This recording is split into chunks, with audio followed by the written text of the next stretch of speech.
Welcome, stranger, to another Ghastly Tales narration. Dim the lights and pull up close to the fire. This evening we lead you through 9 rooms of mind-shattering horror. And beware, this is no ordinary haunted house tale. Can you survive to the end of the NoEnd House? Let me start by saying that Peter Terry was addicted to heroin. We were friends in college and continued to be after I graduated. Notice that I said I. He dropped out after 2 years of barely cutting it. After I moved out of the dorms and into a small apartment, I didn't see Peter as much. We would talk online every now and then. AIM was king in pre-Facebook years. There was a period where he wasn't online for about 5 weeks straight, but I wasn't worried. He was a pretty notorious flake and drug addict, so I assumed he just stopped caring. Then, one night I saw him log on.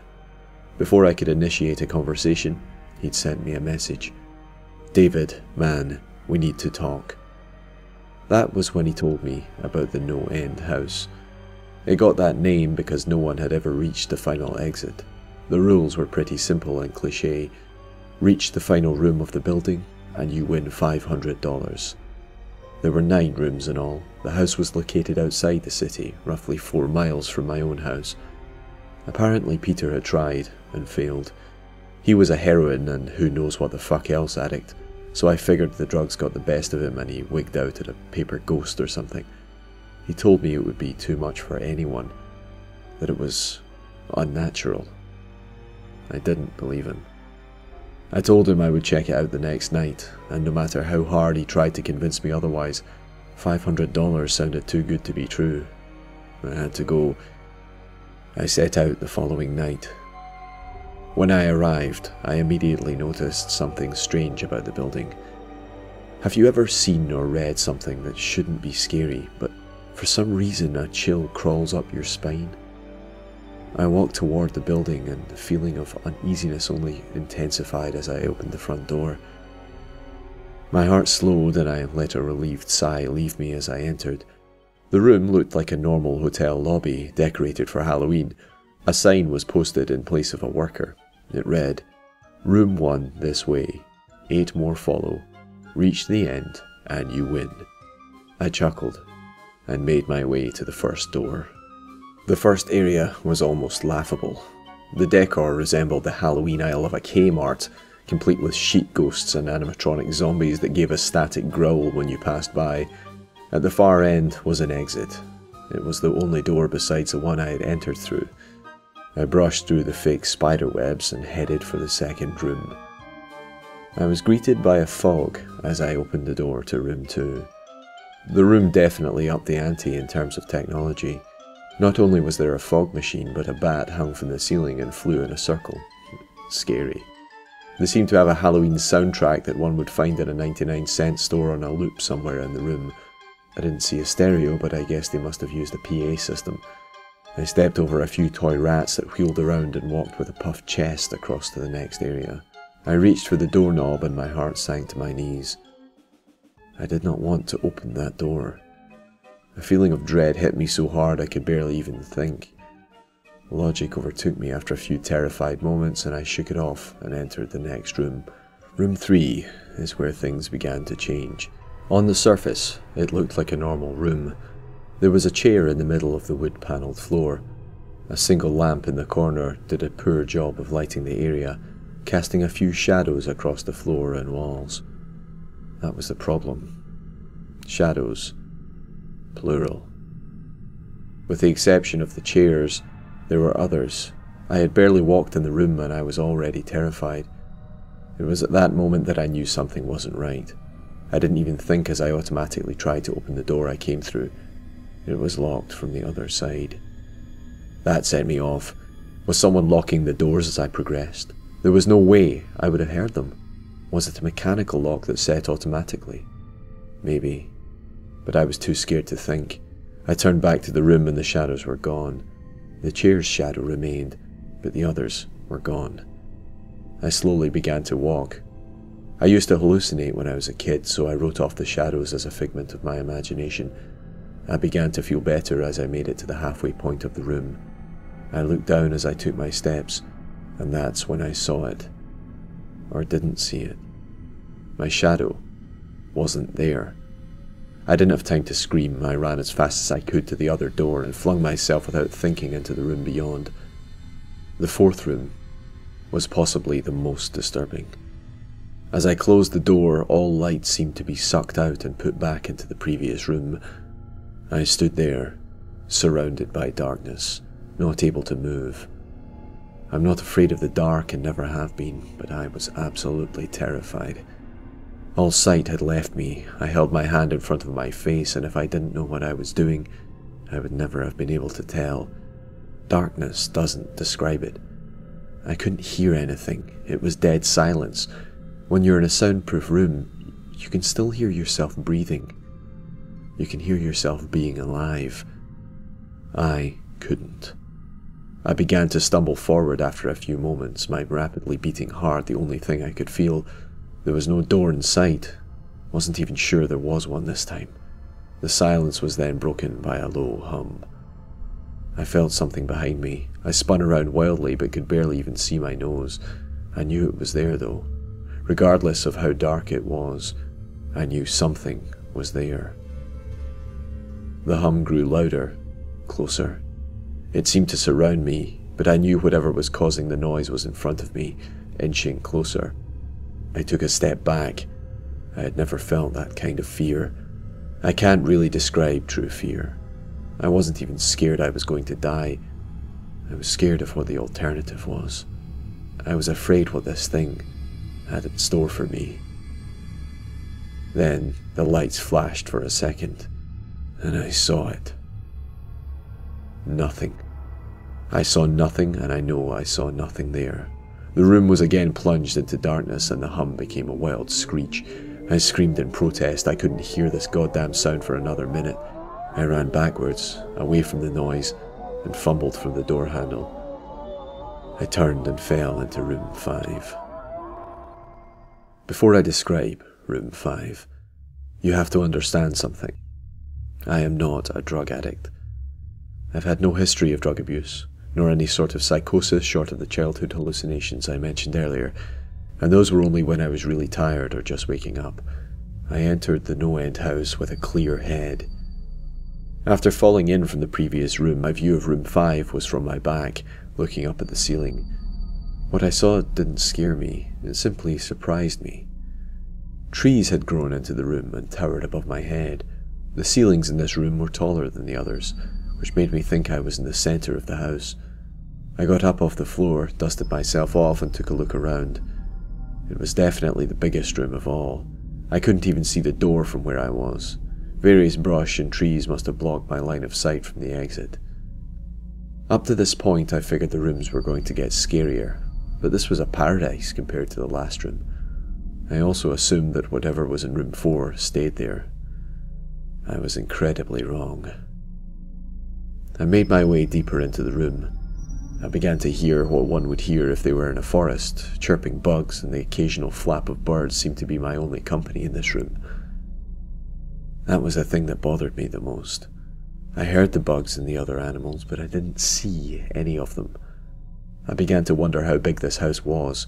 From the outside, when I first walked up to it, it looked like a regular house. It was definitely on the bigger side, but this was almost a full forest in here. The canopy covered my view of the ceiling, but I assumed it was still there, however high it was. I couldn't see any walls either. The only way I knew I was still inside was that the floor matched that of the other rooms, the standard dark wood paneling. I kept walking, hoping that the next tree I passed would reveal the door. After a few moments of walking, I felt a mosquito fly onto my arm. I shook it off and kept going. A second later, I felt about 10 more land on my skin at different places. I felt them crawl up and down my arms and legs, and a few made their way across my face. I flailed wildly to get them all off, but they just kept crawling. I looked down and let out a muffled scream. More of a whimper, to be honest. I didn't see a single bug. Not one bug was on me, but I could feel them crawl. I heard them fly by my face and sting my skin, but I couldn't see a single one. I dropped to the ground and began to roll wildly. I was desperate. I hated bugs, especially ones I couldn't see or touch. But these bugs could touch me, and they were everywhere. I began to crawl. I had no idea where I was going. The entrance was nowhere in sight, and I still hadn't even seen the exit, so I just crawled, my skin wriggling with the presence of those phantom bugs. After what seemed like hours, I found the door. I grabbed the nearest tree and propped myself up, mindlessly slapping my arms and legs to no avail. I tried to run but couldn't. My body was exhausted from crawling and dealing with whatever it was that was on me. I took a few shaky steps to the door, grabbing each tree on the way for support. It was only a few feet away when I heard it, the low hum from before. It was coming from the next room, and it was deeper. I could almost feel it inside my body, like when you stand next to an amp at a concert. The feeling of the bugs on me lessened as the hum grew louder. As I placed my hand on the doorknob, the bugs were completely gone, but I couldn't bring myself to turn the knob. I knew that if I let go, the bugs would return, and there was no way I would ever make it back to room 4. I just stood there, my head pressed against the door marked 6, and my hand shakily grasping the knob. The hum was so loud I couldn't even hear myself pretend to think. There was nothing I could do but move on. Room 6 was next, and room 6 was hell. I closed the door behind me, my eyes held shut and my ears ringing. The hum was surrounding me. As the door clicked into place, the hum was gone. I opened my eyes in surprise, and the door I had shut was gone. It was just a wall now. I looked around in shock. The room was identical to room 3, the same chair and lamp, but with the correct amount of shadows this time. The only real difference was that there was no exit door, and the one I came in through was gone. As I said before, I had no previous issues in terms of mental instability, but at that moment I fell into what I now know was insanity. I didn't scream. I didn't make a sound. At first I scratched softly. The wall was tough, but I knew the door was there somewhere. I just knew it was. I scratched at where the doorknob was. I clawed at the wall frantically with both hands, my nails being filed down to the skin against the wood. I fell silently to my knees, the only sound in the room the incessant scratching against the wall. The door was there. I knew it was just there. I knew if I could just get past this wall. "Are you all right?" I jumped off the ground and spun in one motion. I leaned against the wall behind me, and I saw what it was that spoke to me. To this day I regret ever turning around. There was a little girl. She was wearing a soft white dress that went down to her ankles. She had long blonde hair in the middle of her back and white skin and blue eyes. She was the most frightening thing I had ever seen. And I knew that nothing in my life would ever be as unnerving as what I saw in her. While looking at her, I saw something else. Where she stood, I saw what looked like a man's body, only larger than normal and covered in hair. He was naked from head to toe, but his head was not human, and his toes were hooves. It wasn't the devil, but at that moment it might as well have been. The form had the head of a ram and the snout of a wolf. It was horrifying, and it was synonymous with the little girl in front of me. They were the same form. I can't really describe it, but I saw them at the same time. They shared the same spot in that room, but it was like looking at two separate dimensions. When I saw the girl, I saw the form, and when I saw the form, I saw the girl. I couldn't speak. I could barely even see. My mind was revolting against what it was attempting to process. I had been scared before in my life, and I had never been more scared than when I was trapped in the 4th room. But that was before room 6. I just stood there, staring at whatever it was that spoke to me. There was no exit. I was trapped in here with it. And then it spoke again. "David, you should have listened." When it spoke, I heard the words of the little girl, but the other form spoke through my mind in a voice I won't attempt to describe. There was no other sound. The voice just kept repeating that sentence over and over in my mind, and I agreed. I didn't know what to do. I was slipping into madness, yet couldn't take my eyes off what was in front of me. I dropped to the floor. I thought I had passed out, but the room wouldn't let me. I just wanted it to end. I was on my side, my eyes wide open and the form staring down at me. Scurrying across the floor in front of me was one of the battery-powered rats from the second room. The house was toying with me. But for some reason, seeing that rat pulled my mind back from whatever depth it was headed, and I looked around the room. I was getting out of here. I was determined to get out of that house and live and never think about this place again. I knew this room was hell, and I wasn't ready to take up a residency. At first it was just my eyes that moved. I searched the walls for any kind of opening. The room wasn't that big, so it didn't take long to soak up the entire layout. The demon still taunted me, the voice growing louder as the form stayed rooted where it stood. I placed my hand on the floor, lifted myself up onto all fours and turned to scan the wall behind me. Then I saw something I couldn't believe. The form was now right at my back, whispering into my mind how I shouldn't have come. I felt its breath on the back of my neck, but I refused to turn around. A large rectangle was scratched into the wood, with a small dent chipped away in the center of it. Right in front of my eyes, I saw the large 7 I had mindlessly etched into the wall. I knew what it was. Room 7 was just beyond that wall, where room 5 was moments ago. I don't know how I had done it. Maybe it was just my state of mind at the time, but I had created the door. I knew I had. In my madness, I had scratched into the wall what I needed the most, an exit to the next room. Room 7 was close. I knew the demon was right behind me, but for some reason it couldn't touch me. I closed my eyes and placed both hands on the large 7 in front of me. I pushed. I pushed as hard as I could. The demon was now screaming in my ear. It told me I was never leaving. It told me that this was the end, but I wasn't going to die. I was going to live there in room 6 with it. I wasn't. I pushed and screamed at the top of my lungs. I knew I was going to push through the wall, eventually. I clenched my eyes shut and screamed, and the demon was gone. I was left in silence. I turned around slowly and was greeted by the room as it was when I had entered. Just a chair and a lamp. I couldn't believe it, but I didn't have time to well. I turned back to the 7 and jumped back slightly. What I saw was a door. It wasn't the one I had scratched in, but a regular door with a large 7 on it.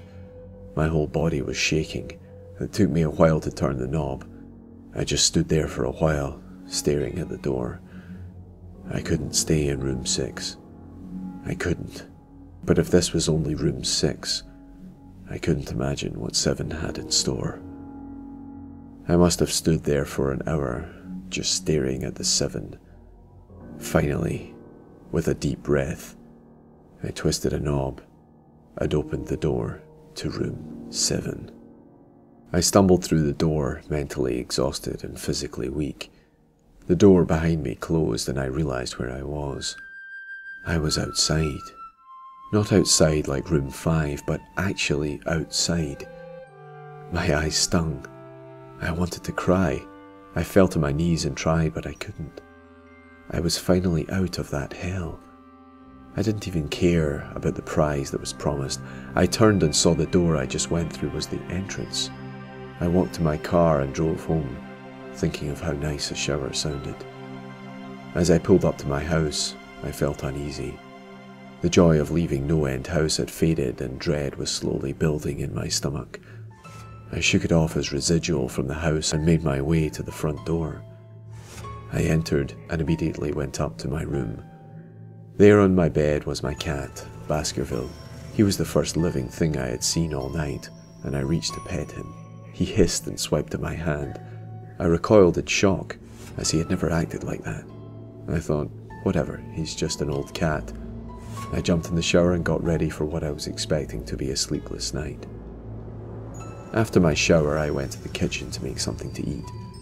I descended the stairs and turned into the family room. What I saw would be forever burned into my mind. My parents were lying on the ground, naked, and covered in blood. They were mutilated to near unidentifiable states. Their limbs were removed and placed next to their bodies, and their heads were placed on their chests facing me. The most unsettling part was their expressions. They were smiling, as though they were happy to see me. I vomited and sobbed there in the family room. I didn't know what had happened. They didn't even live with me at the time. It was a mess. Then I saw it.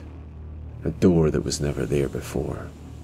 A door with a large 8 scrawled upon it in blood.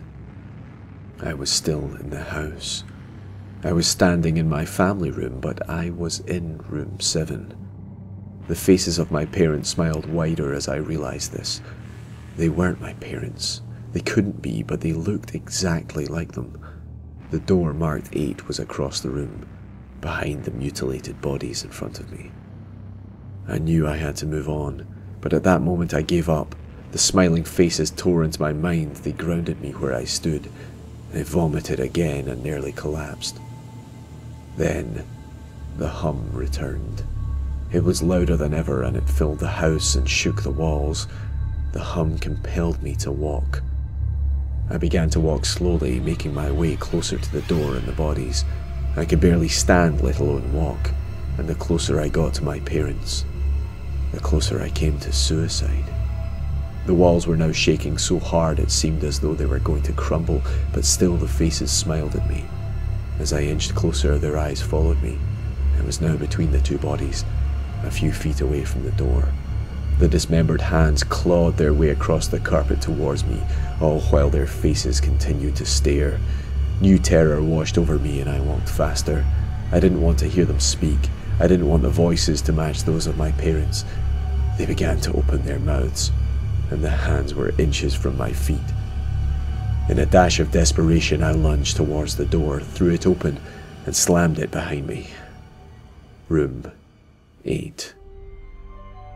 I was done. After what I had just experienced, I knew there wasn't anything else this fucking house could throw at me that I couldn't live through. There was nothing short of the fires of hell I wasn't ready for. Unfortunately, I underestimated the abilities of NoEnd House. Unfortunately, things got more disturbing, more terrifying, and more unspeakable in room 8. I still have trouble believing what I saw in room 8. Again, the room was a carbon copy of rooms 3 and 6, but sitting in the unusually empty chair was a man. After a few seconds of disbelief, my mind finally accepted the fact that the man sitting in the chair was me. Not someone who looked like me. It was David Williams. I walked closer. I had to get a better look even though I was sure of it. He looked up at me, and I noticed the tears in his eyes. Please. Please don't do it. Please. Don't hurt me. What? I asked. Who are you? I'm not gonna hurt you. Yes, you are. He was sobbing now. You're going to hurt me, and I don't want you to. He sat in the chair with his legs up and began rocking back and forth. It was actually pretty pathetic looking, especially since he was me, identical in every way. Listen, who are you? I was now only a few feet from my doppelganger. It was the weirdest experience yet, standing there talking to myself. I wasn't scared, but I would be soon. Why are you... You're going to hurt me. You're going to hurt me if you want to leave. You're going to hurt me. Why? Why are you saying this? Just calm down, alright? Let's try and figure this... And then I saw it. The David sitting down was wearing the same clothes as me, except for a small red patch on his shirt embroidered with the number 9. You're going to hurt me. You're going to hurt me. Don't, please. You're going to hurt me. My eyes didn't leave that small number on his chest. I knew exactly what it was. The first few doors were plain and simple, but after a while they got a little more ambiguous. 7 was scratched into the wall by my own hands. 8 was marked in blood above the bodies of my parents. But 9, this number was on a person. A living person. Worse still, it was on a person that looked exactly like me. "David?" I had to ask. "Yes. You're going to hurt me. You're going to hurt me." He continued to sob and rock. He answered to David. He was me, right down to the voice. But that 9. I paced around for a few minutes while he sobbed in his chair. The room had no door and, similarly to room 6, the door I came through was gone. For some reason I assumed that scratching would get me nowhere this time. I studied the walls and floor around the chair, sticking my head underneath and seeing if anything was below. Unfortunately, there was. Below the chair was a knife. Attached was a tag that read, "To David, from management." The feeling in my stomach as I read that tag was something sinister. I wanted to throw up, and the last thing I wanted to do was remove that knife from under the chair. The other David was still sobbing uncontrollably. My mind was spinning into an attic of unanswerable questions. Who put this here, and how did he get my name? Not to mention the fact that as I knelt on the cold wood floor, I also sat in that chair, sobbing in protest of being hurt by myself. It was all too much to process. The house and the management had been playing with me this whole time. My thoughts for some reason turned to Peter and whether or not he got this far. If he did, he met a Peter Terry sobbing in this very chair, rocking back and forth. I shook those thoughts out of my head. They didn't matter. I took the knife from under the chair, and immediately the other David went quiet. "David," he said in my voice, "what do you think you're going to do?" I lifted myself from the ground and clenched the knife in my hand. "I'm going to get out of here." David was still sitting in the chair, though he was very calm now. He looked up at me with a slight grin. I couldn't tell if he was going to laugh or strangle me. Slowly, he got up from the chair and stood, facing me. It was uncanny. His height and even the way he stood matched mine. I felt the rubber hilt of the knife in my hand and I gripped it tighter. I don't know what I was planning on doing with it, but I had a feeling I was going to need it. "Now," his voice was slightly deeper than my own, "I'm going to hurt you, and I'm going to keep you here." I didn't respond. I just lunged and tackled him to the ground. I had mounted him and looked down, knife poised and ready. He looked up at me, terrified. It was like I was looking in a mirror. Then, the hum returned. Low and distant, though I still felt it deep in my body. David looked up at me as I looked down at myself. The hum was getting louder and I felt something inside me snap. With one motion, I slammed the knife into the patch on his chest and ripped down. Blackness fell on the room, and I was falling. The darkness around me was like nothing I had experienced up to that point. Room 4 was dark, but it didn't come close to what was completely engulfing me. I wasn't even sure I was falling after a while. I felt weightless, covered in dark.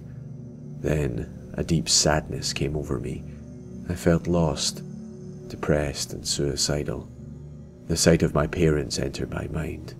I knew it wasn't real, but I had seen it, and the mind has trouble differentiating between what is real and what isn't. The sadness only deepened. I was in room 9 for what seemed like days, the final room. And that's exactly what it was. The end. NoEnd House had an end, and I had reached it. At that moment I gave up. I knew I would be in that in-between state forever, accompanied by nothing but darkness. Not even the hum was there to keep me sane. I had lost all senses. I couldn't feel myself. I couldn't hear anything. Sight was completely useless here. I searched for a taste in my mouth and found nothing. I felt disembodied and completely lost. I knew where I was. This was hell. Room 9 was hell. Then it happened. A light. One of those stereotypical lights at the end of the tunnel. I felt ground come up from below me, and I was standing. After a moment or two of gathering my thoughts and senses, I slowly walked towards that light. As I approached the light, it took form. It was a vertical slit down the side of an unmarked door. I slowly walked through the door and found myself where I started. The lobby of NoEnd House. It was exactly how I left it. Still empty, still decorated with childish Halloween decorations. After everything that had happened that night, I was still wary of where I was.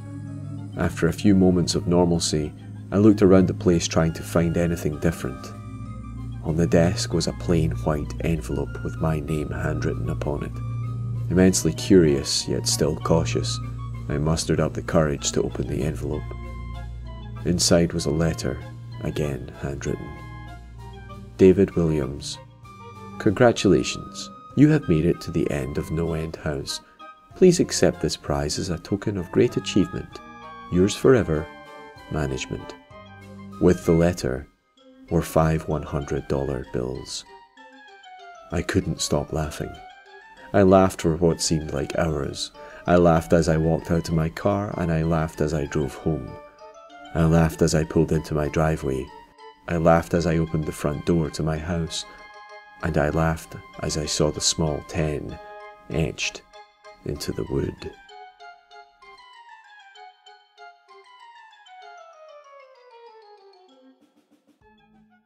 This has been a Ghastly Tales production.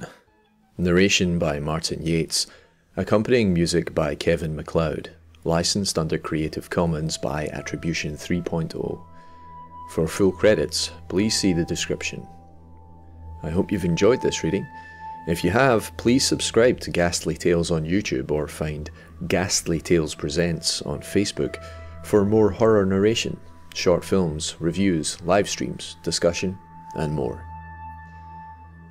Looks like we made it then. The end of NoEnd House. For us, at least. For David, his ordeal may be only just beginning. It doesn't seem fair, does it? He reached the 9th and final room. He fought through his own personal hell, earned his prize and his freedom. And yet, that number, that cheating, double-crossing number 10. The management, it seems, do not play by their own rules. And perhaps that is the point. Maybe in that lie, that cheap betrayal, lies the essential truth of NoEnd House. Life all too often does betray us. Sometimes it seems like existence is but a cavalcade of horrors and hardships through which we struggle in the pursuit of some abstract prize, which melts away as we draw near. Sometimes we may even feel like we can't go on. But think on this. David tells his own tale. It stands to reason then that maybe, somehow, eventually, he did escape. There is nothing in surrendering to despair but guaranteed suffering. The rooms with their nasty surprises may stretch on and on, but somewhere out there ahead of us, everything comes to an end. Even these. Until then, there is nothing we can do from day to day, but gather our courage, grip the handle of the blade, and push on into the next room. Good night, listener, and sweet dreams.